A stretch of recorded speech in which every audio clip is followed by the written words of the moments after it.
Тага и голема болка во очите на Слободан Пешев, таткото на 29 годишната Штипјанка Емилија, која синоќа беше убиена на само неколку метри од семејната куќа. Убиството синоќа го изврши 25 годишниот Фазил Зејнелов, нејзин поранешен партнер, кој самиот се пријавил во полиција и го посочил местото каде што е најдено телото на починатата. Семејството Пешеви велат дека нивната ќерка во врска со убиецот била помалку од една година. Пред извесен период излегол и од затвор.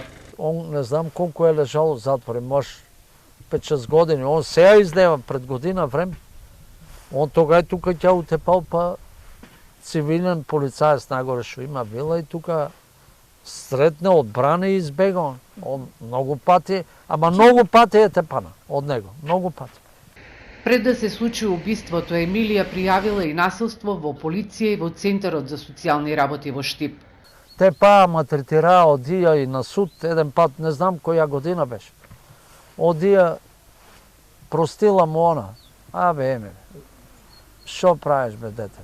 Надлежните од Центарот за социјални работи во Штип потврдуваат дека се запознати со случајот на Емилија Пешева.